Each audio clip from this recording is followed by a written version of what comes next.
Hello बच्चों, आज हम करेंगे पाठ 17। छोटी सी हमारी नदी। तो छोटी सी हमारी नदी, इसमें कवि रविंद्रनाथ ठाकुर क्या कहना चाहते होंगे? वो इसमें ये बताना चाहते हैं कि जैसे नदी बहती हुई जाती है, चाहे उसमें पानी थोड़ा हो ज़्यादा हो, वो सबको अपना आनंद प्राप्त करवाती जाती है। वो प्रत्येक व्यक्ति के लिए एक समान होती है। इसी तरह वो इस कविता के जरिए ये बताना चाहते हैं कि हमें भी सबके साथ एक जैसा रहना चाहिए। तो वो इस नदी के माध्यम से पाठ में क्या कह रहे हैं, तो चलिए शुरू करते हैं। छोटी सी हमारी नदी, टेढ़ी मेढ़ी धार, गर्मियों में घुटने भर भिगो कर जाते पार। तो कवि कहना चाहता है कि जो नदी की धारा है वो बहती हुई टेढ़ी मेढ़ी जा रही है, क्योंकि वो टेढ़ी मेढ़ी होकर चलती है। जैसे उसके रास्ते बने होते हैं वो उसके अकॉर्डिंग चलती रहती है, और जब गर्मी आती है वो घुटनों तक हमें भिगो देती है और चलती जाती है। पार जाते ढोर डंगर बैलगाड़ी चालू, ऊंचे हैं किनारे इसके पाट इसका डालू। इसके बीच में से ढोर डंगर बैलगाड़ी, डंगर यानी कि जानवर, बैलगाड़ियाँ चलती जाती हैं।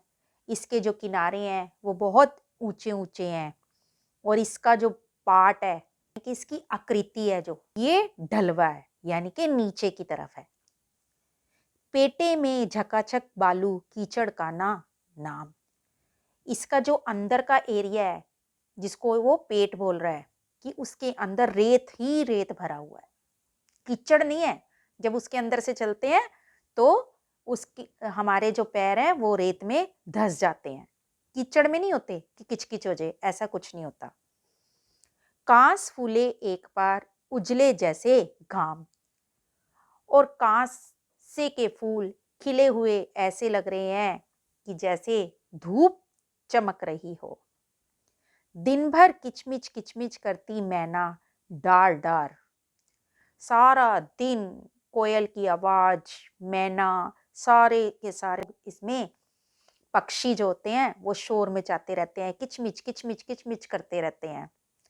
रातों को हुआ हुआ कर उठते सियार, और रात का होने पर ऐसा लगता है जैसे सियार आवाजें कर रहे हो, यानी कि एक शांति होती है, जो इसकी आवाज होती है वो सियार की तरह लगती है। अमराई दूजे किनारे और ताड़ वन, उसके दूसरे किनारे पर आम के बगीचे हैं और एक तरफ ताड़ के वन हैं। छाँव छाँव बामन टोला बसा है सघन, और उसके किनारे किनारे बामनों का टोला बसा हुआ है।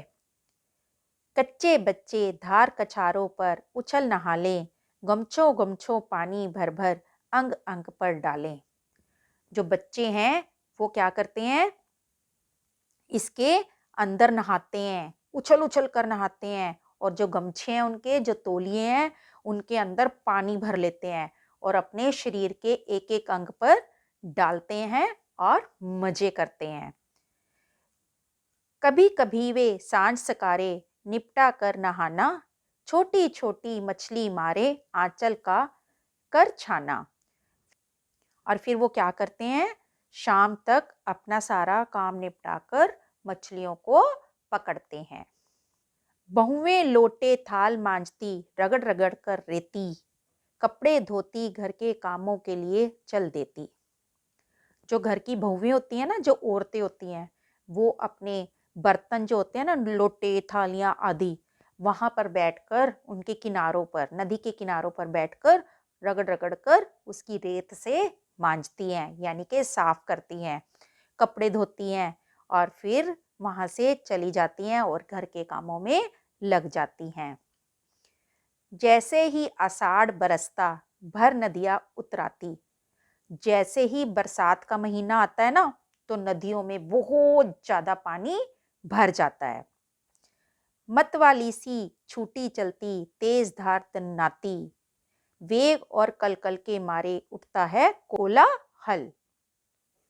तो इतनी मतवाली है, इतनी तेज उसकी धार है, उस टाइम ऐसा लगता है जैसे कोई डरावनी दनदनाती आ रही हो। उसका वेग इतना ज़्यादा है, उसकी आवाज़ इतनी ज़्यादा है और उसमें कोलाहल उठ रहा है।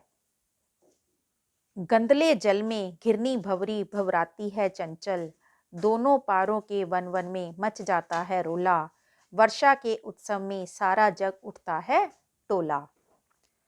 और उसका जो पानी होता है बरसात के दिनों में गंदा हो जाता है और उसमें भंवर सा उठने लगता है। उस टाइम वो इतनी चंचल लगती है और उसके दोनों तरफ के वन जो होते हैं उनमें भी शोर मच जाता है।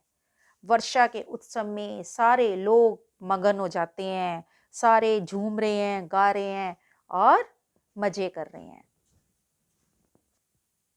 आई होप आप सबने छोटी सी हमारी नदी के माध्यम से बहुत कुछ समझा होगा और इसको ध्यान से सुना भी होगा।